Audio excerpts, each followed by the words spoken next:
Good morning and welcome to Living Waters, falling deeper in love with God's Word.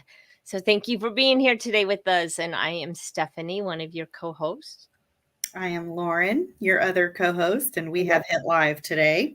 We have hit live, and we are down to the last 4 chapters of Lauren's book, Strength Are. of a Woman, Why You Are, Proverbs 31. So, We that's are. exciting. I can't believe we're almost finished with it. That went so fast.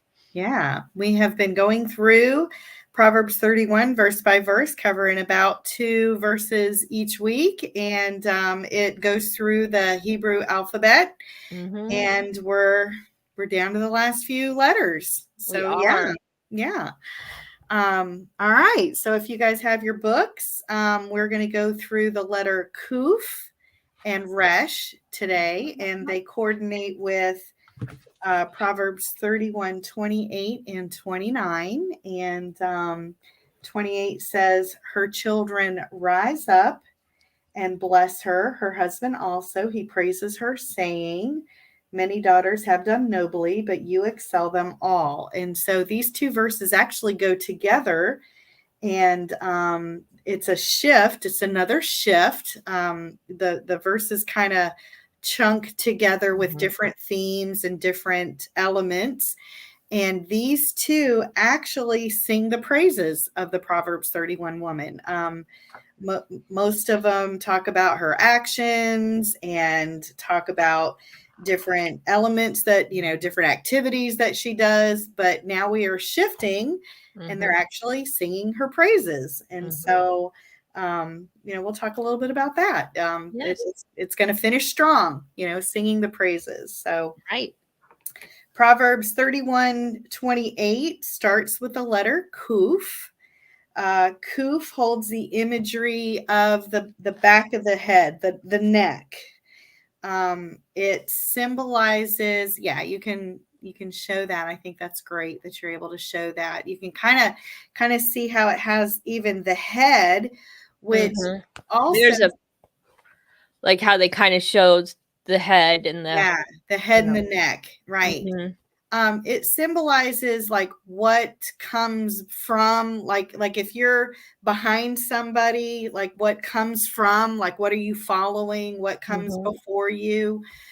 It also represents a cycle, like kind of if you think of the head or the dome of the head, kind of a full cycle, or like the dome of a head, or kind of following the cycle of the sun, how the sun kind of follows the Okay. dome, the dome of the sky, kind of the shape of a head following the sky. And so and when I added this in the verse, if you guys have ever seen My Big Fat Greek Wedding, and how Oh yeah. the mom is describing to Tula how the importance of the neck, because the husband may be the head of the house, but the woman is the neck, and really the importance of the neck, and how the neck controls the head, in which way it turns. But if the neck is injured, and I put this in the story, if the neck is injured, it's paralyzed, right? Right. And in the if the neck is severed, then it doesn't get the firings between the brain and the body, and it that link is severed, in controlling the body, Right. controlling the mind. So it's the importance of the neck. So we've got a new section of the poem. It's proclaiming honor. It begins with a word, and I'll have to say it. Because I don't know how to say it correctly. Let's see if I can. The word begins, the Hebrew word that means to stand up.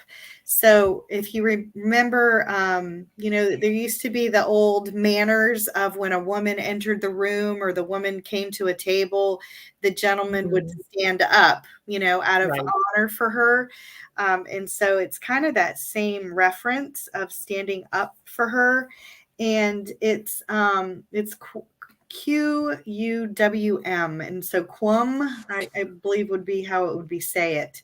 But it's that long lost gesture of standing up and honoring her. And so, you've got showing respect for her, honoring her, and it also talks about the word blessing her. And I know we talked a little bit before we came on, and it's the word ashar. And it's more than just saying nice things to her. It's really a blessing that's kind of being spoken over her. It's just it's more than just saying nice things, it's like bestowing this blessing of honor, and I don't even know how to, I can't even come up with the correct words for it. Do you want to go ahead and fill in some of the words you were saying? Because you had a really good link. I was gonna when in the Beatitudes, the same word is used in the Hebrew written Beatitudes. So where we say blessed is or blessed are, it means happy are. And so it's about being happy, and basically the Beatitudes are walking us through how to truly be happy in our walk. And we're not going to be happy unless we're doing these things, unless we hunger and thirst for righteousness. That's where our happiness comes from. And so, but it's the same word in Proverbs 31. Right. And so when it says, and I just wanted to turn to it, but her children arise, in this particular Bible said they make her happy. And so that's the same word there. Happy are. And so it's just that word. And then can I go to the next one that you use? Yeah, and it's actually a different word. So the children rise up and make her happy, and her husband rises up and praises her.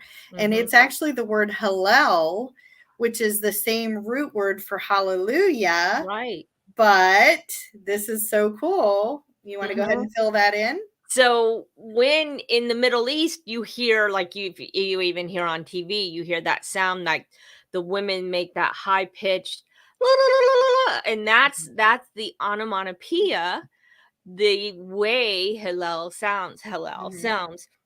And so that is a sound of happiness at a wedding or when a baby's been born. That's the sound they make.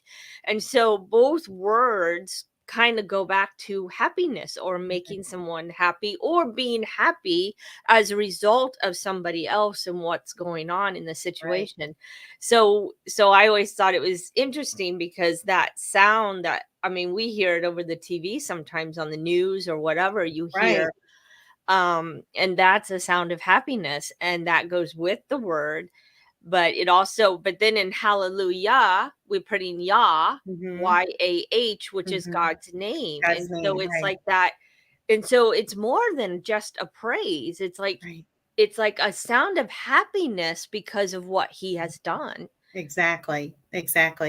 And think about it too.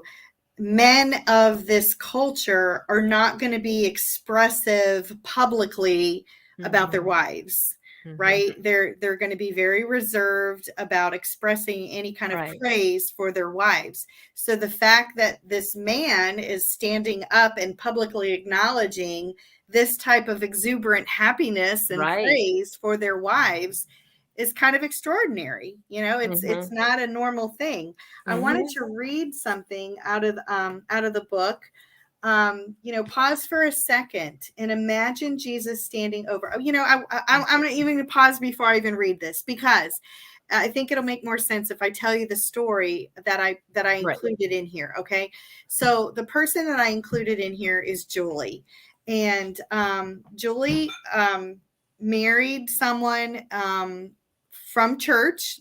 She had a Christian husband, and on her honeymoon, she pretty much knew that this was a mistake.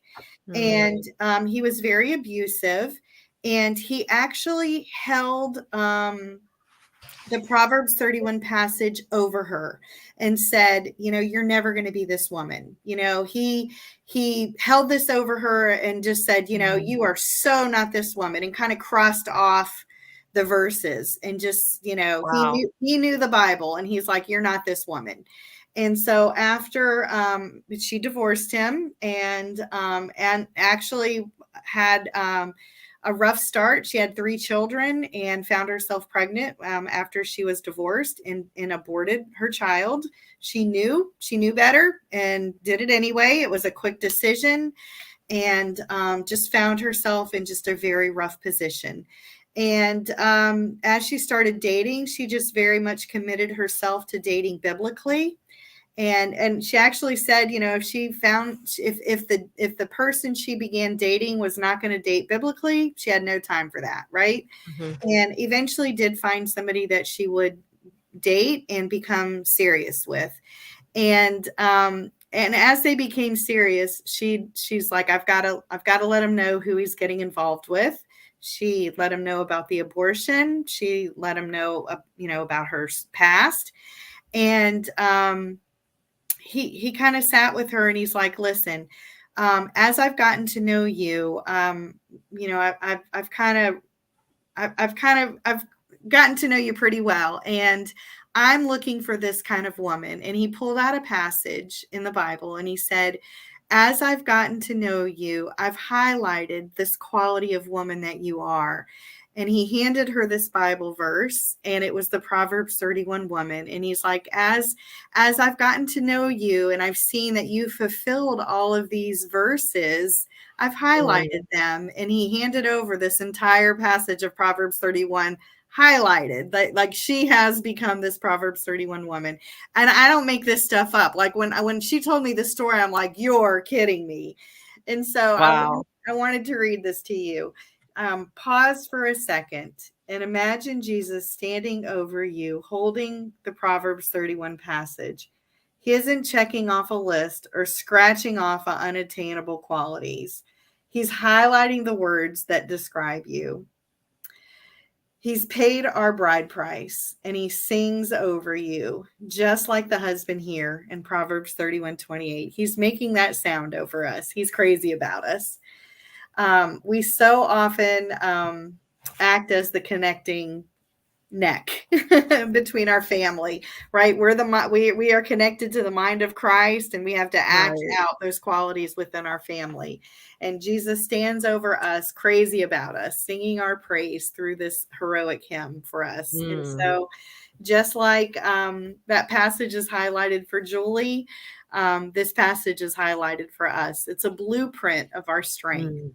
When we follow the alphabet, when we follow from A to Z, these qualities, the qualities of this woman and the actions of this woman, we can act as women of strength. So for sure. It's such a beautiful story, because it's like what one man tried to undo and tear down. Yeah. It was like God put in this other man to redeem. Very much so. And it's like, how amazing. I mean, yeah, and like you said, you can't make that stuff up, but it's a God thing. I mean, only God could, he didn't even know that.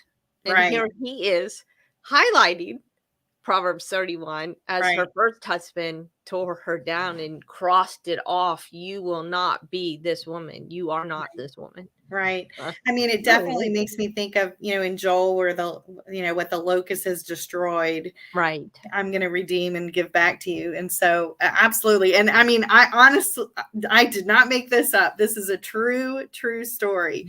And, he adopted her children, and he's a pastor. He works in missions, and, they're still married today. They live in Georgia.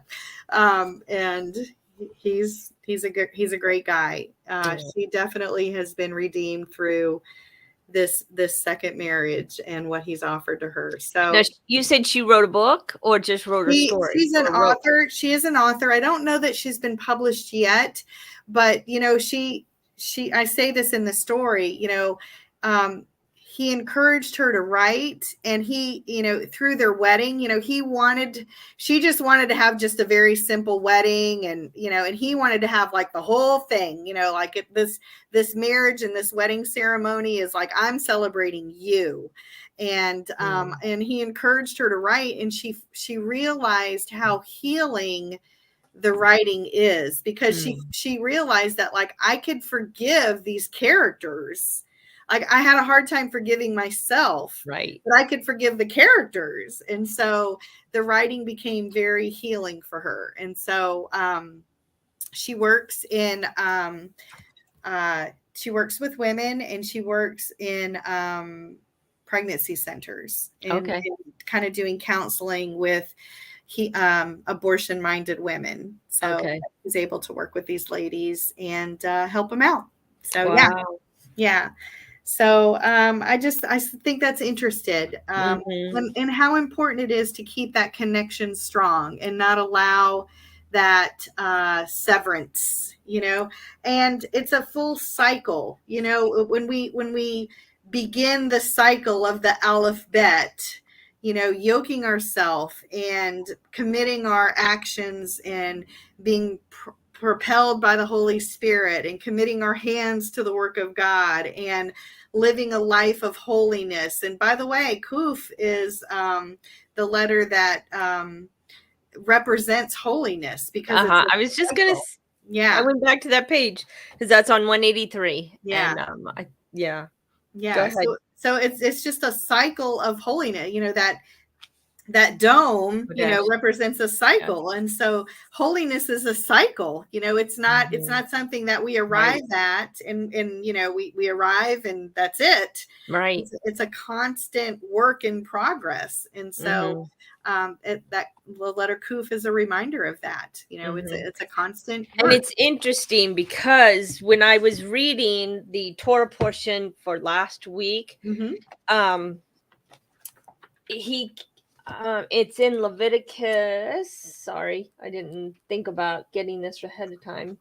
But Leviticus, like 21 through 24. But this is the Complete Jewish Study Bible. But over and over, he says, not to profane my holy places, or not to profane my name. He always talks about those things, but then he says, because I am Adonai who makes them holy. So it's he who makes us holy. It's Adonai. It's the Lord who makes us holy, because he is holy, and we enter his holy places and his holy times. And that's what I taught on, because everything in these chapters is about holiness. His days, his times, his priests, the food they ate, everything about it. And how else can we, and I hope I'm not getting off the subject, but how else do we learn how to be priests of God's kingdom? Like Peter tells us in 1 Peter, unless we know how the priests were to be holy. So it's a lesson, and that holiness goes throughout the Bible. So right. And he says, be holy because I am holy. Right. And and he's the one that makes us holy, because we can't do it on our own. Right. Correct. So right. Well, the praises continue. So the son, and actually says her children rise up and bless her. It's actually her son that says that. And I know, pause for a second, because to have your children actually, Mother's Day is coming, and my kids are grown, and it's nice to get cards and everything. But to actually have your kids acknowledge you, other than, because they have to, that's a blessing in itself. Right. So to have your kids stand up and say that, but also to have your husband, my husband, I only get flowers one day a year on Valentine's Day, right? My husband is not quick he's not a man, he's a man of very few words, right? And for him to actually give me a heartfelt, honest compliment is rare. It's not that he's a mean guy or anything. It's just that he doesn't think about these things. It's just not him. That's just not him. And so for him to actually stand up and say, many daughters have done nobly, but you excel them all. I mean, he would get a lot of brownie points for that one. Exactly. Right. Exactly. I know. My husband he because I teach and because he supports me in that way, he's very complimentary. Even whether I'm around or not, he'll tell people, she's a teacher and you should get on her blog or you should listen to her podcast. I mean, I'll have people call me and say, "So I heard about your podcast." I'm like, "How'd you hear about my podcast?" And Mike. Mike told me, yeah. And so he, to him, he loves the things I write. He loves the things I teach. And so, yeah. So if no one else thinks that, my husband does. That's fun. Well, the next verse 29, actually starts with the letter resh, which it generally represents chief or first place. And so it's continuing this praise that the woman receives. And if you'll notice, it says, many daughters have done nobly. And that word nobly, it's the second time this word is used, and it's the same word chayil that we started at the beginning of the passage. It's the same chayil, strong. Many women are strong, but you excel them all. So if you want to show the letter, I'll let you go. I'll pause here and let you show the word resh. Here's the first one that it shows, like resh. Yeah, it's resh. Yeah, so you can see it like that. Yeah, it means head or chief. It's the same word. It's the same word where we get Rosh Hashanah, head of the year, or chief of the year, beginning. Prince. Sometimes it means prince. There's a letter without the head in it. So yeah, it's very interesting because it's used in Genesis 3:15. Yeah. He shall bruise your head. That word is actually used. The highest, it's seen as highest in the beginning. Yep. The beginning of months or the head of the year.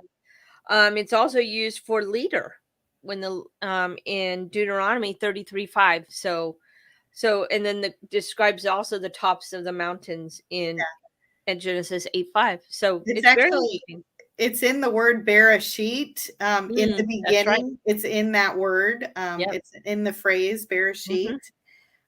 So yeah, it's an action-packed word. The phrase "you excel," it actually has the root. It's the same root word Allah, and it has a reference to the burnt offering of the sacrifice. So he's actually acknowledging, many women have done nobly. Many women are strong, but the sacrifices you make excel them all. So there's a difference in it. This is the sacrifice that is completely consumed and offered to the Lord. So he's basically saying, many women are strong, and many women, you're the first of many women, but what you do is burnt and excels, and it's fragrant before the Lord, is kind of what he's saying here. So her sacrifice excels all others. And I think that's just a beautiful picture to have a husband say. That would be kind of big. Yeah, it would be a good thing. The story I put here with this person, and I thought this was a good one too. I talked a little bit about Jennifer because, we talk a lot about submission in the home and how the husband is the head of the home. And, what do we do for the woman who is a single woman? And although Jennifer wasn't single, she was married to a veteran who returned from war because he served almost 9 years in Afghanistan. And he returned a very broken person, physically and mentally. I mean, he had major injuries and he had severe PTSD, and he was not in a position to lead his family. And she basically, basically she did. She had to seek out, she had to seek out his doctors. She had to seek out every service that was available to him. She had to seek out every opportunity. I talked about how he got a service dog. She had to find that service dog for him. Operations that were needed for him, she had to get that for him. Therapies for him. And so how do you balance doing those things yet submitting to your husband, right? Because she is in a Christian home and she's been taught all her life, your husband is the leader, but he's not in a position to lead. And so how do you find that balance? And so when I talked with Jen, she really talked about how they found a rhythm and a tempo, and how she would do the work. She had to really do the grunt work, but yet the submission that she found is that she wouldn't take a step or do a final decision until he was on the same page with her, or he made that final decision on how they would act. She also would do the submission unto God. Honestly, she would spend a ton of time in prayer and in Bible study. And if it wasn't a submission to her husband, it was a submission to the leading of the Holy Spirit. Where, if her husband wasn't able to pick up and do the action that he needed, that, she would cover everything in prayer and cover everything in Bible study before she even dove into looking for opportunities and looking for services. So she completely understood the submission and head of her home was God first. So he was the resh, he was the resh. So, we talked a little bit about that. So yeah. Wow. Much sacrifice was made in her family for sure. Yeah. Yeah. That's hard. My mom went through something very similar when I was 6 years old. My dad had a stroke. There you go. So my mom had to be the head of the household. She did everything. Now it was it wasn't as if she didn't consult my dad. My dad had an opinion about things, but we ended up doing the work. So we lived on a small farm, and we did all the work. And but my dad would sit out and watch us. And what I didn't know until I was an adult, and how hard that was for him to just watch us do the work and not be able to help and not be able to do it himself even. If we mowed the lawn, he had to be there to watch us because he was afraid of us getting hurt.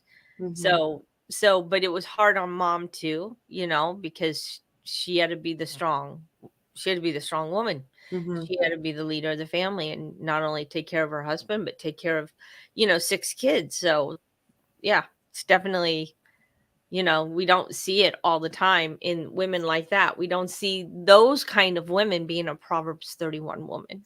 Right. Yeah, I put as a question, how can this passage apply to women in a non-traditional marriage or family structure? How much more important is it that God be first? And so, even within,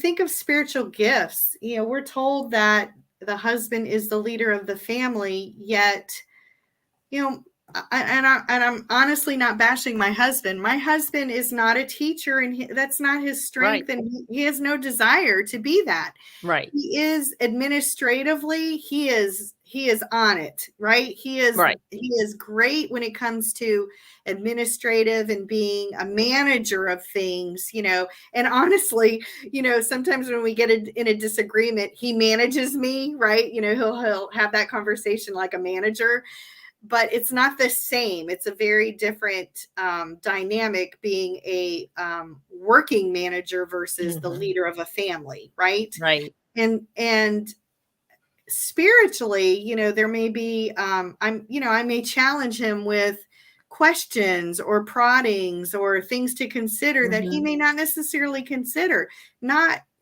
because he's a weaker partner and by any means. He just isn't thinking of those. He doesn't have the same concerns that I'm going to have over kids or a family or a house or anything like that. He's on a different wavelength. And so, it's just a different, it's just different needs and different considerations. And it's true. I mean, because if we're not allowed to work and function in our strengths and be respected for our strengths on both sides, whether you're the husband or whether you're the wife or whether you're the child, we have to respect those strengths because, I mean, our youngest son is it's funny because 2 of the 3 kids are kind of like researchers, and that's very much what I am. I'm a researcher. That was even my job. I was in the medical field. I was a researcher. And so my a couple of my children became very much researchers as well. So when our oldest son comes to us and says, okay, well, I don't agree with this because these sources that you stated to back up your opinion, this is also what this source says. Oh, wow. This is also what this source says, and I know you don't agree with that. I know you don't agree with what he said here. And it's true. It's like, oh, I never knew he said that. And it's like, but so he'll check out. So if you write a book and you put your sources down, he goes back to those sources and he's like, oh, well, here's what other people say about this book and this author, and here's what other people say about what he said about this, because here's where they see him wrong. And if you take one thing from an author, which we often do, we take a great quote from an author and we put it down as a footnote or an endnote. Well, what about everything else he said? And if we not, so it's interesting when he comes to us with with his information, his research on something we're even quoting or saying, well, this is what, and so that's great. So it's interesting household sometimes because they know how to use the computer, they know how to research, and so they know how to do their due diligence is find out their own information. So, well, I wanted to read a little something on page 194. Okay. So Proverbs begins with a statement that sets its theme. The fear of the Lord is the beginning of knowledge, and that's Proverbs 1:7. The book then details the lessons, the warnings, and the importance of wisdom. The theme is finalized in Proverbs 31 as encouragement for us to be strong women whose first priority, resh, is to understand that the beginning of wisdom is to fear God. As she excels, her husband or bridegroom, because everything points to Christ, stands and acknowledges her worth and sacrifice. The last detail he admires is her priority of yoking herself to God and drawing wisdom from him. Her last mentioned quality points back to the first, the most important quality of Proverbs. It's a full cycle. So we've got the same cycle idea. The cycle reminds me of the phrase repeated often throughout the Old Testament. When the lives of the kings were recorded, the scribes often repeated and added these words. Now the rest of the acts and all of his ways, from the first to the last, behold, were written in the books of the kings of Judah and Israel. That's a quote that's added in 2 Chronicles 28:26 and also in 2 Chronicles 35:27. This is a way to state that all the deeds of the kings from A to Z have been recorded. Isn't it interesting that Proverbs, known as the Book of Wisdom, ends with a similar tribute? Mhm. The phrase from first to last is echoed in Matthew 20:16, which records Jesus saying something similar. So the last shall be first and the first shall be last. It's an old Semitic idiom, meaning in this we are equal. So in these final verses of Proverbs, it's a nod to the strong woman's characteristics and in her embodiment of wisdom from A to Z. It's a praise from her loving heavenly bridegroom who desires to remind his bride that when we stand before the throne of God, there's no hierarchy of roles. All of our deeds, our works, our services, our teachings, our expressions of love from A to Z will be displayed before him on a level playing field. Our services are not going to be compared to Mother Teresa or Corrie ten Boom or the super Christian we have placed on a pedestal as more worthy. When it comes to the work in God's kingdom, we are all yoked to Jesus. We draw on his strength and we are equally supported by him. So that's good. Yeah. Yeah, because it's really good because so there's this Old Testament scholar we like, Chad Bird is his name. Yep. And he actually talks about the New Testament being a commentary on the Old. And this, what you just said, kind of backs that up because in Matthew 20:10 or 20:16, sorry. So the last shall be first and the first last. And he is making a point of saying something that is said over and over in the Old Testament, but he just puts a different order to the words, but it's the same message. It's the same thing. So, right. So think about how, if this is all pointing to Yeshua, how is he standing up? Usually we think of how we stand up and honor our bridegroom. How is he honoring us? How is he acknowledging the sacrifices that we make as women? I've said over and over, this is a heroic hymn written for women. And, this is just a reminder that he's acknowledging, he sees us, he acknowledges the sacrifices that we're making and the work of our hands and the dedication that we have to learning and teaching our family and those in our circle of influence. We often say that it's just our children, but there are Proverbs 31 women who don't have children and who are not married, and we're dealing with the circle of influence that we have. Nieces, nephews, children. I'm a teacher, and so I have 125 children that I work with on a daily basis. And so, that's part of my circle of influence. And, how am I acknowledged? He sees me, he acknowledges me, he stands up, he recognizes that influence that I have, the sacrifices that I'm making. So it's a nice thing. It's kind of nice.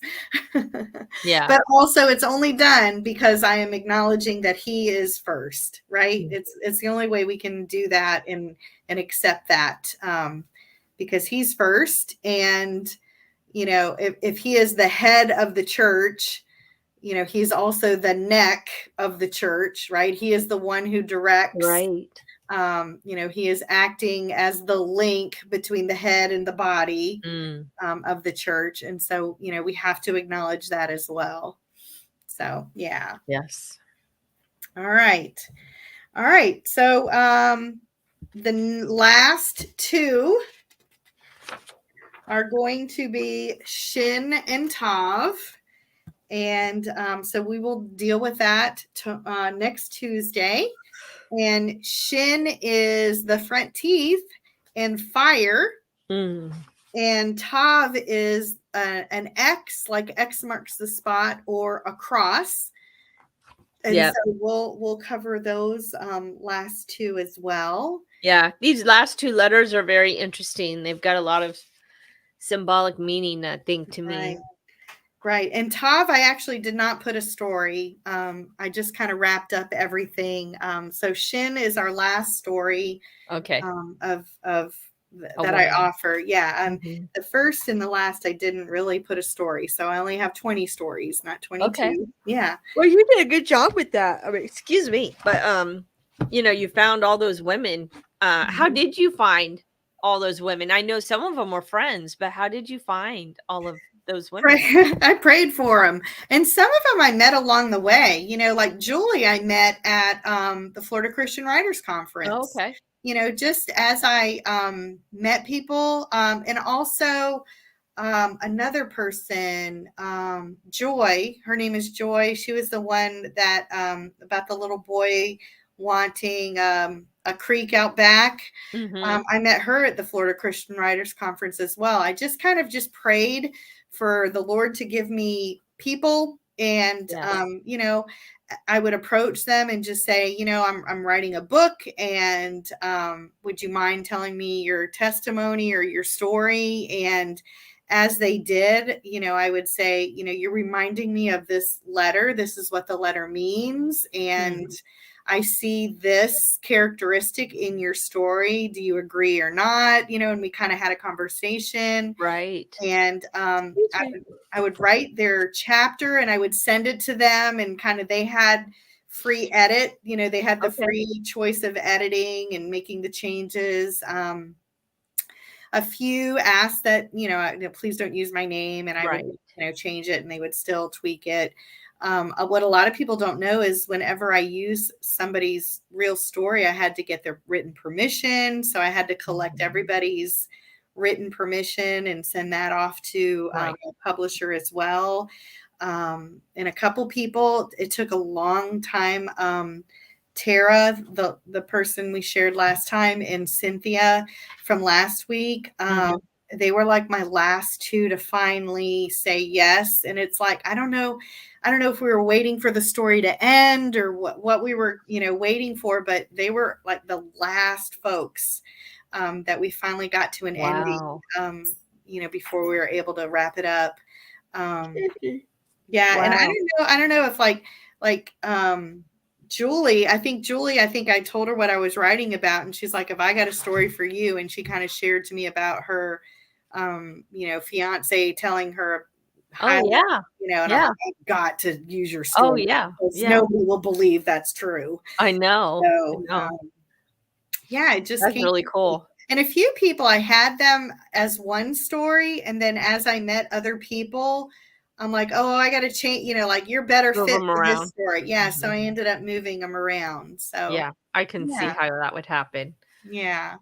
So I didn't see, I put Lori's comment up here, but she is a single woman, but she Mhm, is fulfilled in serving the Lord. And I mhm. think that's probably the message of a lot of the women in your stories, I think that so. whether they're single or married, their ultimate fulfillment comes from the Lord. I mean, Right. however they got to that point, whatever rough road they had to take, Hmm. that they finally got to the point where they just gave in to what the Lord wanted and who he Right. was and how he could fulfill all the needs Right. that no man can.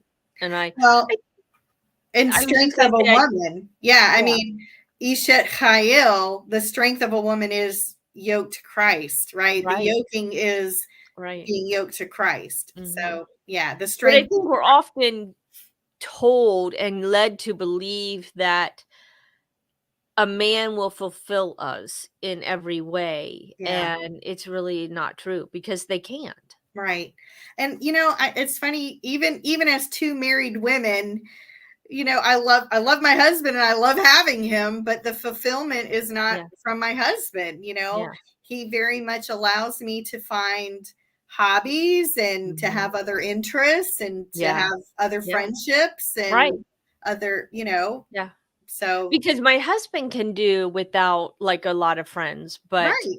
I can't. And I am not saying I have to have a lot of friends. Yeah. I just mean I am happier with friends and my husband Hmm. than, um without friends. I mean, that would not be would enough. you say you're an extrovert or an introvert? Yeah, I'm an extrovert. Are you?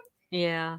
See, Yeah. Jeff and I are both introverts. Like it's he and I, like we're our two best friends. Oh no, Mike and I are so opposite. He's Really? the introvert, Is he? and I think all three of my kids are just like him. I told this story once when my daughter had a room full of friends over. So she had part of her youth group was here. They were all in the basement. They had games, they had TV, they had food. And she comes up and sits at the kitchen table. And I'm like, "What are you doing up here? All your friends are in the basement." She goes, "Yeah, I am just so overwhelmed. I am just done with all those people." And here I would have been like right in the middle having fun, and she's just like, "Oh, they're wearing me out," you know. And that's actually where we get our energy, is whether we're an introvert or Yeah. extrovert. And so Mike needs to be home. He needs to be alone, away from people, to re-energize. Yeah. And I need to be with people. If I'm alone for too long, I become depressed. Oh, I So know. yeah. So I that's why, used like, to think conferences, woo, I'm with all these people. I used to think I would, like when I was in high school, like because you know how you go through your mock interviews and I'm like, oh, I'm a people person. And the older I've got, I'm like, I am so not a people person. But I love teaching. It's so Yeah. weird. Like I Because love it's one, it's just you know. yeah, I I mean, guess. yeah, Yeah. it's all, yeah, and I do understand that. But see, I can't do a program like this alone, because I can't stand to just look at myself and teach myself or talk That's to myself. that's true. I would take that. I Yes. need to have another person with me, and the Yes. same thing with my podcast. I could never just be a solo podcaster. Yes. I would be miserable and I would be bored with myself. So I love having the interaction of other people with me to talk and to bring up subjects, you know, because I am a teacher. I like a class. I do too. Yeah. So, but yet teaching is one, it's not a team sport, you know. It's really not. You have those who watch you. And I remember being told that in a church I was going to, they said, "Well, you aren't team players because of your gifting," my meaning even my husband and myself, because because we had, like, our ministry was to specific people or to a Mhm. group of people. So it wasn't like they didn't think we were team players. And I thought that was really weird. That But is weird. yeah. So Interesting. mhm, Interesting. I know. It's very Well, different the way, you know, people might view you. So well, I will stand up and call you blessed. well, So, thank you. I will praise you. I will. I'm although I'm not going to make the noise. There you go.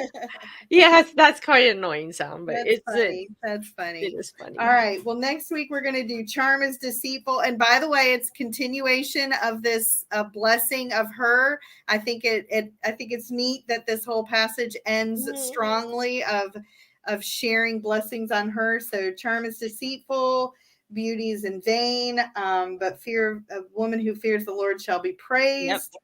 And then give her the product of her hands. Let her praise. Works of her hand be praised at the gates. By the way, I've mentioned that this is a commentary of the book of Ruth, and these next two verses, I mean, those are very obvious links to the book of Ruth, because it talks about how Ruth and Naomi are praised at the city gates right at the end of the book. So Yeah. there's a really cool little link right there. But Wow. yeah. So I am done for today. I think we're done going over. It's a very easy little 2 chapters that we have done today. If you guys have any questions, please let us know. Anything that you guys have learned through our book study through this. We have 2 more chapters, I think, and then on the 23rd, Stephanie's going to have a guest. Have you solidified a guest yet? No. The one person I had in mind is unable because she has a busy week. Okay. But so I'm gonna look again. So if not, it'll be me, and I'm gonna need lots of people making comments and asking questions. So All right. And then I think if you guys have any books or any additional studies that you are interested in for the summer, we would love your comments. And please, please, please don't forget to check out the other shows on the Messianic Lamb Network, because, there's usually a slump in the summer. And so we would love, love for you guys to check out some of the other shows and some of the other offerings that Messianic Lamb Network offers over the summer, because we don't want to, we don't want to lose any viewings over the summer. Yes. And they do have a prayer team. So if you have prayer needs, make sure you leave a comment on their site. You have to go to messianiclambnetwork.com, or that might not be exactly, because I think it's Messianic Lamb Radio. Yeah. Yeah. Did you know that Messianic Lamb Network used to be a radio program? So everything was audio. And then when he made the switch over to video, he had to go and restart some things so you can get video. So very interesting story. Actually, Mark, this is a little side note, but on May 17th, Mark Smith, who is the owner and founder of Lamb Network, will be on my podcast, Grafted Jewish Roots of Christianity. Very good. So we had a great conversation. Very good. All right. All right. Well, I think we might be landing a little early today. Yeah. All right. So any questions anybody has, let us know, or we will continue on next week. But again, here's the book that I use for those pictures. So it's a nice spiral bound. Give you a little push, a little shout out there. And then I'll just, this Bible too, if you guys don't have looking for a different Bible, this is the Complete Jewish Study Guide. This one's also very good if you are wanting to get close to, more into the Hebrew roots of things. So All right. I guess we're going to wrap it up a little bit early today. Yes. All right. Thank you for being with us. Thank you, guys. Let's go ahead and find our disclaimer. Yeah.